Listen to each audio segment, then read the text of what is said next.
Chris Masaya, pagsama-sama.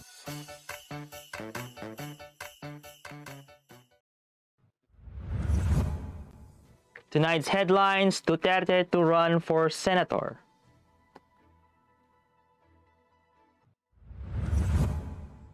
Series of substitutions, withdrawals, no deception.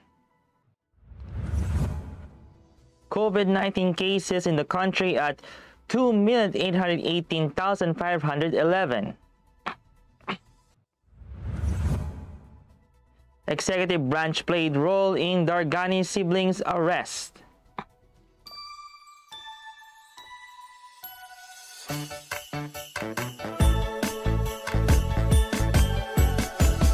Chris Masaya, pagsama-sama.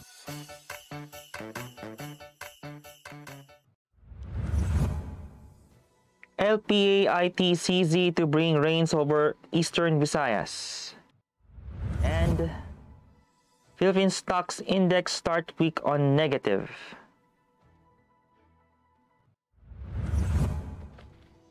Good evening. Today is Monday, November 15, 2021. I'm Miguel Patagono and this is Tribune News on Q. Here are the stories for this evening. President Rodrigo Duterte has filed a certificate of candidacy to run for senator in the 2022 national elections, and he made the filing at the Commission on Elections headquarters through a lawyer. According to PDP Laban Secretary General Melvin Matibak, Duterte will run under Federalismo ng Dugong Dakilang Samahan or PDDS, substituting a certain Mona Lisa Visorde. Matibak said the president will run under PDDS to avoid legal complications in light of the infighting within PDP Laban, the same reason why Senator Christopher Lawrence Bongo filed his COC for president under a different party. Go, meantime, said Duterte's senatorial run would prevent any rifts among the members of the First Family. Presidential spokesperson Harry Roque stressed that the jumble of substitutions and withdrawals of certificates of candidacy among administration candidates and allies just before the deadline is not tantamount to mocking or deceiving the people. The PAS spokesperson noted that there is no deception on the administration's part because substitution is allowed under the country's laws, referring to election laws allowing substitution of candidates, provided that they are from the same political party until November 15. Roque added that the filing of candidacy should be closer to the start of the campaign period to discourage substitutions. The campaign period for national candidates in the 2022 election starts in February 9, 2022, or 90 days before Election Day. The Department of Health reported 1,547 confirmed COVID-19 cases on Monday to bring the total number of infected in the country to 2,818,511.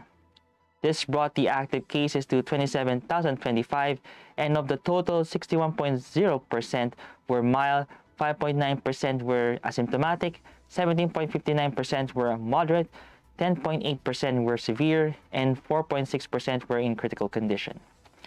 The number of recoveries, on the other hand, rose to 2,745,777 after 2,601 patients recovered from the deadly disease. The death toll is now at 45,709 with 128 fatalities recorded. In the country's healthcare system, the utilization rate of intensive care units nationwide was at 35%, while isolation beds were at 28% occupancy rate. Tribune News on Q will be back after these reminders. Bong, yung naumpisahan ko, tapusin mo.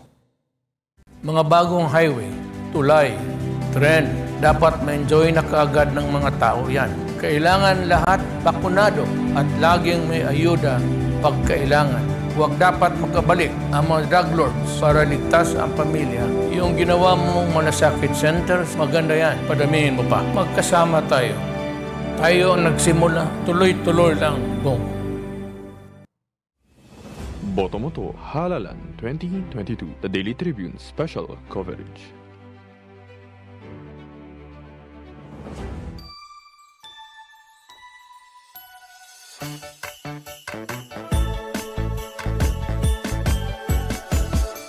Chris Masaya, pagsama-sama.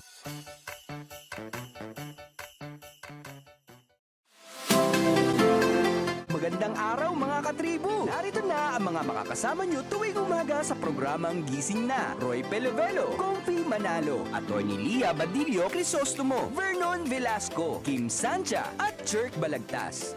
Abangan ang programang Gising Na mula alas 8 hanggang alas 9 ng umaga sa Facebook page ng Daily Tribune. Ilabas ng mainit na kape at samahan kami sa inyong pag-almusal, mga katribo. Sama-sama natin alamin ang mga natatagong istorya sa mga latest na kaganapan sa loob at labas ng bansa. Simulan natin ang bawat umaga with good vibes sa mga informative and recreational segments ng aming programa. Maaari niyo rin ibahagi sa amin ang inyong opinion via Daily Tribune Facebook page at Tribune Now sa YouTube. Makichika na rin sa latest showbiz happenings, mga katribo. Kaya naman, magkita-kita po tayo mula Lunes hanggang Biyernes, alas 8 hanggang alas 9 ng umaga at magsama-sama po tayo sa Gising Na! Ayon sa World Bank, tinatayang 4.8 hanggang 12.7 milyong toneladang plastic ang sumisira sa ating karagatan taon-taon. Halos 80% nito ang nanggagaling sa Asya. Sa buong mundo, ang Pilipinas ay itinuturing na pangatlong pinakamalaking nagdudulot ng polusyon sa karagatan. Ang nakalalasong kemikal mula sa plastic ay di lamang kumukontamina sa karagatan, ngunit pati na rin sa hanging nilalanghap at lupang ginagalawan natin. Kung magpapatuloy ang kasalukuyang paggamit ng single-use plastics, sa taong 2050, mas marami na ang plastic kumpara sa mga isda na nasa ating mga karagatan. Dahil dito, mas pinaiigting ng pamahalaan ang kampanya laban sa paggamit ng single-use plastics. Nanganganib ang ating planeta. Iisa lang ito. Lahat tayo ay dapat kumilos sa lalong madaling panahon upang pangalagaan ito. Tama na ang plastikan.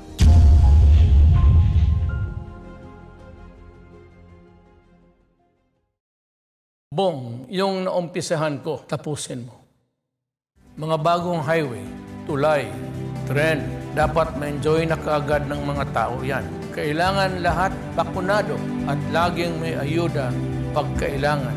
Huwag dapat makabalik ang mga drug lords para ligtas ang pamilya. Yung ginawa mong malasakit centers, maganda yan. Padamihin mo pa. Magkasama tayo.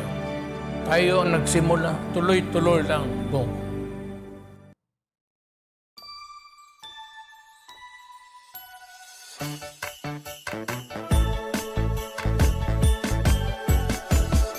Chris Masaya, pagsama-sama.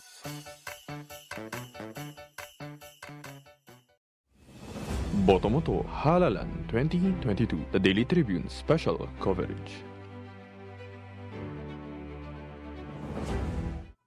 And in other news, Malacanang on Monday said Sunday's arrest of formerly Pharmaceuticals Corporation officials Mohit and Twinkle Dargani in Davao City by Senate security personnel should also be credited to the executive department. The Dargani siblings were arrested by the Office of the Senate Sergeant of Arms as they were about to leave the country for Malaysia. The two has been cited in contempt by the Senate Blue Ribbon Committee, which has been investigating Pharmalee's transactions with the government through the Department of Budget and Management. Procurement Services. Mohit is Pharmalee's corporate secretary and treasurer, while Twinkle is the firm's president. State Weather Bureau Pag-asa announced that a low-pressure area in the Intertropical Convergence Zone will bring cloudy skies with scattered rain showers and thunderstorms over the eastern Visayas, Caraga, and Davao region. Pag-asa said the LPA was located 615 kilometers east of Hinatuan, Surigao del Sur at 3 p.m. embedded along the ITCZ, affecting Palawan, Visayas, and Mindanao. The Weather Bureau advised affected residents to prepare for possible flash floods or landslides during the moderate to at times heavy rains Cagayan and Isabela will have cloudy skies with rains due to the shear line. Meanwhile, partly cloudy to cloudy skies with isolated rain showers or thunderstorms will prevail over Metro Manila and the rest of the country due to the ITCZ and localized thunderstorms. And in business, the wait-and-see stance ahead of the policy meeting of the Bangko Sentral ng Pilipinas later this week partly resulted to the decline of both the main stocks index and the peso on Monday. The Philippine Stock Exchange Index shed 40.47 points or 0.55% to 7,342.37 at the closing bell. The broader oil share slipped by 13.15 points or 0.33% to 3,951.53. Regina Capital Development Corporation's head of sales, Luis Limlingan, said that the Philippine shares started the week on some profit-taking after the release of some disappointing regional economic data, while others remain on the sidelines. Volume totaled to 1.3 billion shares amounting to 7.96 billion pesos. Decliners led losers at 124 to 71, while 42 shares were unchanged. Relatively, the peso finished the day's trade at 50.19, weaker than its 49.85 close Friday last week. That wraps up the stories tonight. We would like to thank the SM Store, Araneta City, Mary Kay Department of Tourism, and Overseas Community Affairs Council member Alalin of the Republic of China for their continued support. And before we go, it's 40 days before Christmas.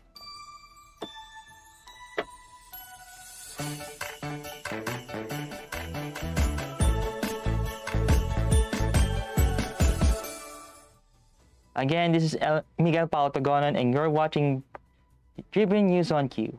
Stay safe, stay healthy, and stay at home. Good night, and God bless us all. Catch the latest news on our website, tribune.net.ph. Follow us on Facebook, Twitter, and Instagram. Subscribe to our YouTube channel, Tribune Now. Download the Daily Tribune app on Apple Store for iOS and Google Play for Android to get the latest and most comprehensive news online. Daily Tribune invites you to join its Viber community, Katribu, to get updates on the hottest news on politics, business, sports, lifestyle, and entertainment. Emoticons of the Tribune mascot Tarsito are available on our community Viber.